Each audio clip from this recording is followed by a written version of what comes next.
What are the benefits of credit? Other people's money. Other I people's don't have money. to spend my own. And unlimited free travel. Okay. So basically you're saying you can use that money to start a business. You can use that money to invest in other things, right? Use their money. Correct. Right? To make some money. That's the only way I like to use credit, right? Yeah. Just use other people's money to make more money. Correct. Right? And that's super powerful because remember, if y'all got the baller mindset course, it's free.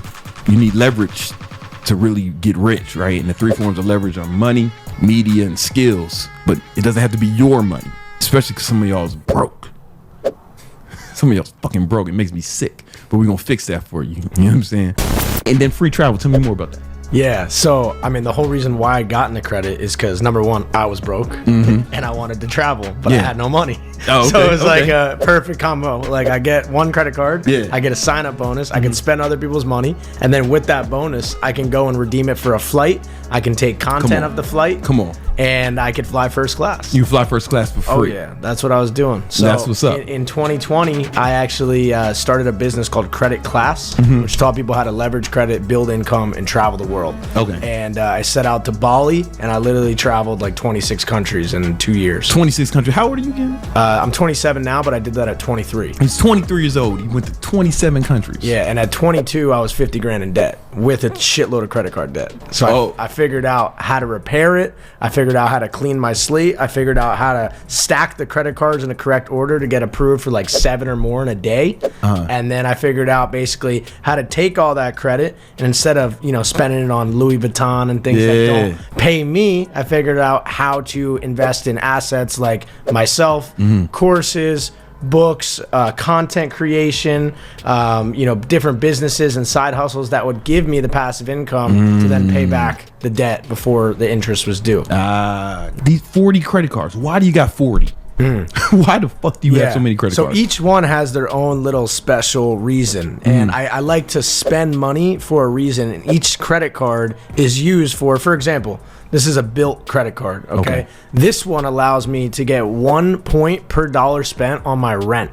Okay, so you're spending God knows how much on rent. Let's just say $20,000 a month. You're sending a wire or you're hooking up your bank account at auto drafts. You're getting no points, bro. You could get 20,000 points every single time on rent with no fees. Most credit cards, they take 3% fee when you pay rent. This one gives you a bank account and a routing number. So you hook it up to the portal and it charges it no fees, $1 on every or 1 point on every dollar. So you get paid for paying your rent. Exactly. So now, within 3 months of having this card, I already have 120,000 points. And if you know how to transfer those points to the right partners, you get 3 to 10 times the value on each point when you redeem on travel. So I'm flying business class to Europe for 46,000 points. Whereas if you went in like the portal for this card, or if you went on the Chase portal or the AMEX portal, they want 1 million points for that flight. So now we're increasing the point value per point. That's the Bilt card. So this is the Bilt MasterCard. That's cool because I didn't buy this place or any place when I moved here because prices were just outrageous in Miami because everybody was moving. Because it was 2021. So I'm just waiting for I'm waiting for the right time. For sure. You know what I'm saying? So, but like I could be making money off the money I'm spending anyway. 100%. So if you have a good credit score, like a 730 or higher, you can apply for this, get approved right away. They'll give you a $20,000 limit, and the cool thing is you don't even have to use the limit. They will just debit the money right out of your bank account, but it still counts as being used through the credit card. So you don't even have to use the card. It's just a vehicle to pay your rent and get points. Right. What's the catch? There's no catch, man. There's no fees either. Like there's no annual payment on this card either. Damn, that's just one tip that could have made y'all some money, man. Y'all need to hit that like button, man. We gonna help y'all out. You got all these different cards. Tell me more about like why so many? Yeah, so I mean, there's travel cards, right? So like for example, this is a Marriott card. So this is just for Marriott stuff. I'm ambassador elite at Marriott, and that's the highest status you can get. So I like to get the top statuses at all my airlines, all my rental cars, all my hotels. So that's for this. American Airlines, once again, this is an actual American card. So I have United cards, American card, Delta cards for every single airline. This helps you increase your status, and then it also gives you points for that airline. Okay, wait, now let me ask you more about that because I put everything on my Amex. Yes. what would be the advantage of getting an American card? Yeah, so this is going to give you more points towards your status. So if you only fly American, and let's say like you work at a job and that job is paying for all your flights, and you have a hub like us, American Airlines in Miami, you're going to want to get the American card because you're predominantly flying them. So you can work your way up to the top status, book standard fares, and now you get upgraded for free to first class. You know what? I had the JetBlue card when I lived in New York because JFK was their hub. I think JetBlue has the best domestic first class. Their 100%. Mint service. Mint is incredible. Yeah, you ever do the one that has like the cube or the door? Bro, incredible. You can lay back in it like a bit. Dude, once you do that once, you just get addicted. And then you're like, how do I get more without spending money? And that's when I dove down this rabbit hole. So let's keep going. So then we have... That's not a card. That's just your prestige. That's the priority pass. I got so that comes with a card. So this is one of my favorites. I think you have one of these. Yeah, I got one of those. Yeah, so this is the Chase Ink Unlimited. So these are business cards at 0% interest for 12 months. So think about it. Chase hands you $50,000 and says, this is yours. Pay me back in a year. 0 interest. Come on, man. Like, what would you be able to do with 50 grand right now at 0%? That could change your life. That changed my life. You know So I actually bought my first property with a business card at 0%. Hold on, you bought a property? Yes. So basically, I was dead broke in 2020. I had a little bit of money saved, but I didn't want to pour it all into a property. So I got an FHA loan with my dad. Okay, so we co-signed on it because I didn't have 2 years of income yet. Right. I was able to put 3% down. So I only needed like $7K at this house in Philly. So I didn't want to, take my own savings. So I got this card and I liquidated $7,000 off of it with something called manufacturer spending. We can get into that in just a second. But it's basically the process of pulling the credit limit off of the card in the cash without triggering any interest or cash advance fees. So now I have $7K or more in cash, whatever I pulled off. And now I'm able to put that into the home, furnish the home with the rest of the limit, 0%. Then I filled that house with 3 tenants. It's a 4-bedroom house. I lived on the top floor. The 3 roommates paid for my mortgage. It was basically my piggy bank, and I cash flowed $400 a month. Come on, man. Yeah. Come on. So if you guys are trying to build wealth, that's literally the biggest hack. It's called house hacking. And you can do that with a credit card. You don't even need the full down payment.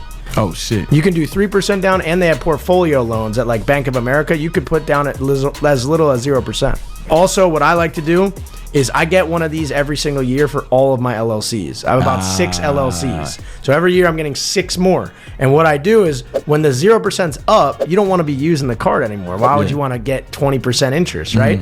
So what you do is you call the number on the back of the card and you move the credit limit to the brand new 0% card. And so now you just made a mega limit and you get a whole nother year at 0%. Most people will go ahead and they'll buy a new one, or they get a new one of these cards, and then they'll just forget about the old one and leave the credit limit on there.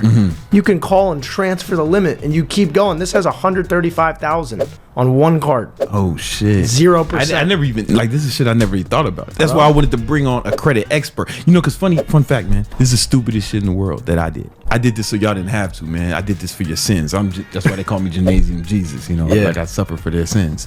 But my credit score was 0 until like 2020. 0. I heard Baby from Cash Money.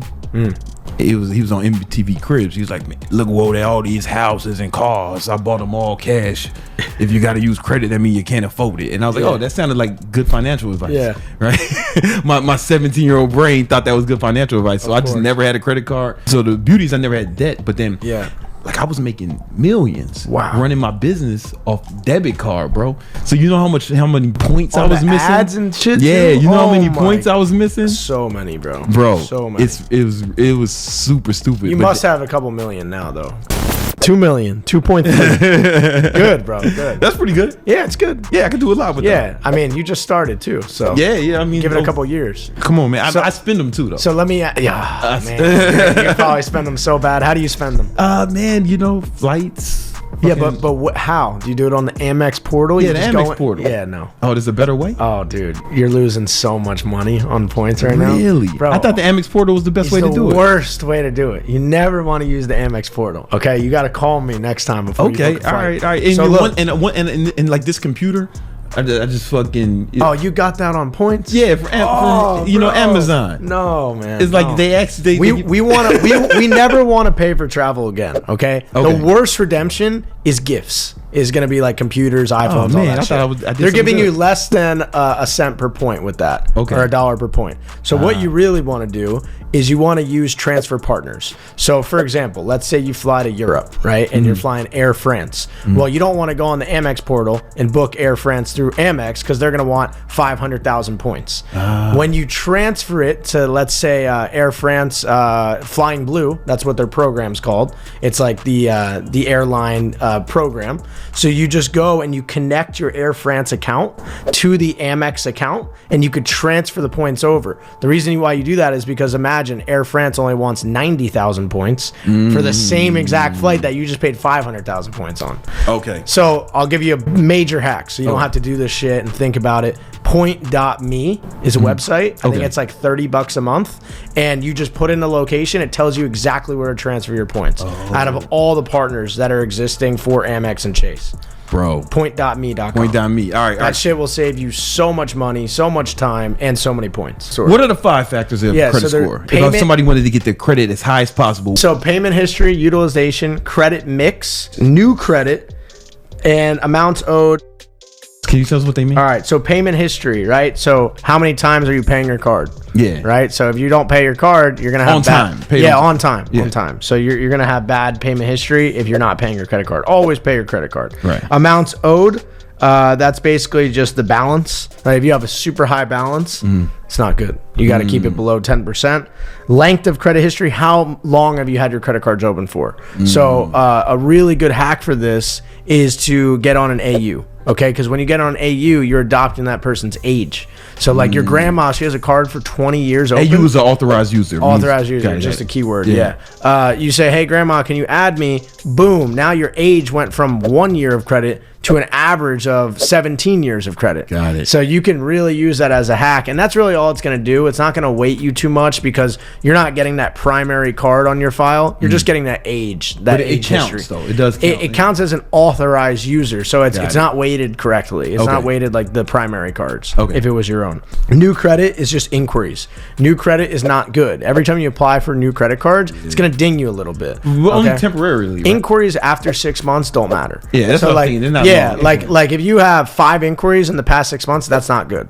But if you have 2 inquiries past 6 months, it's already been 6 months since those inquiries, you're chilling. They're not even showing up. Yeah, it's okay. They show up, but it doesn't matter. Okay. It'll show the date. No impact. Yeah, you can remove all your inquiries. In my program, we have this little inquiry guide. It takes, on average, anyone in my program 10 days to wipe all their inquiries. Come on. You can only wipe inquiries not attached to open accounts. So if it's attached to something and you remove it, it might remove the entire account altogether. Oh. So be careful with that. Yeah. So like if you have a bunch of denials, let's say you go to the car shop and you get a new car, they usually pull your credit like 30 times. Oh, wow. Yeah, they try to get you the best rate. Sometimes you get denied. They keep pulling until they get you approved. You walk out of there with a new car, but you got 20 fucking inquiries. So now you go ahead and do this inquiry removal method, and it's going to remove all the ones that are not on your file. Okay, that's dope. So you only need the one that's attached to the loan. That's it. Okay. And then the last one's the mix. So the credit mix is basically how many accounts you have and the width of the accounts. Do you have home mortgage? Do you have personal loans? Do you have car loan? Do you have credit cards? Do you have charge cards? Those are all the different kinds of accounts. You want to have a wide variety of accounts. The more, the better.